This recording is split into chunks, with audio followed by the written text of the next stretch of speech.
A volte basta una scrivania vuota o una sedia che non fa più rumore per raccontare una storia più potente di 1000 parole.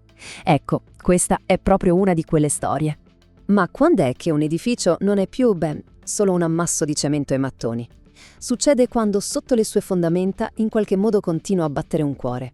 Un cuore che purtroppo si è fermato troppo presto. Perché questa è la storia di un'assenza, che però si trasforma in una presenza. La storia di un vuoto che oggi viene riempito, inciso nella pietra, proprio per non dimenticare mai.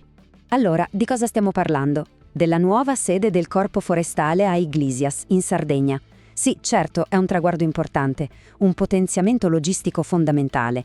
Ma questa analisi va ben oltre il taglio del nastro, per andare a scoprire l'anima di questa struttura.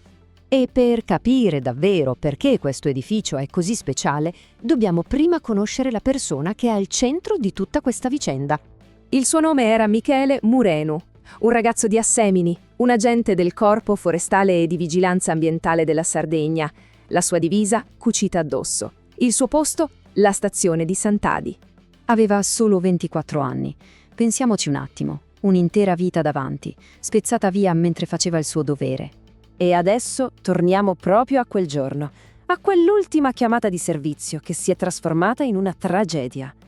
Siamo nell'agosto del 2023. Il fumo si alza, nero, nel cielo del Sulcis. Un incendio chiama e un agente risponde. E quell'agente era proprio Michele. Ma a spegnere quel fuoco Michele non c'è mai arrivato. È stato tradito dalla strada.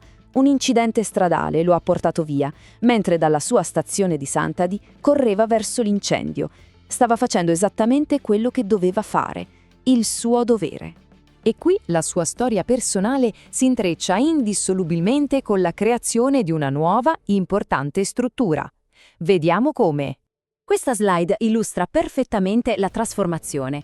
L'edificio, che si trova in località Ceramica, prima era un ostello della gioventù. Un posto di vacanze, di risate. Oggi è diventato un fortino per la difesa del territorio. E da quel momento le cose si sono mosse molto in fretta.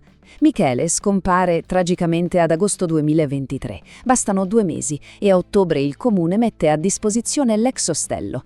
Gennaio 2025 la giunta regionale propone di intitolargli la sede.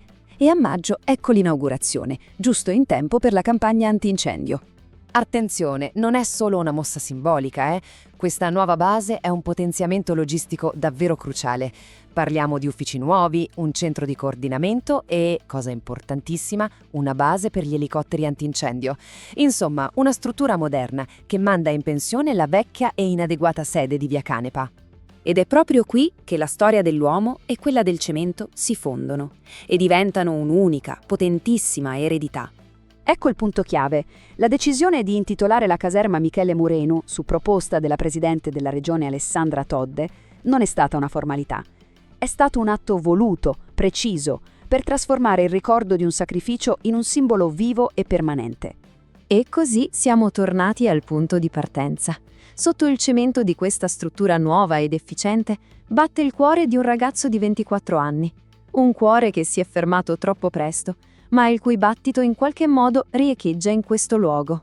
È molto più di una targa, è un gesto che trasforma un edificio pubblico in un memoriale, un modo per assicurarsi che il sacrificio di chi ha servito questa terra fino all'ultimo respiro non venga mai dimenticato.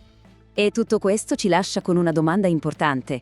Come si fa a trasformare la memoria dei propri eroi in futuro?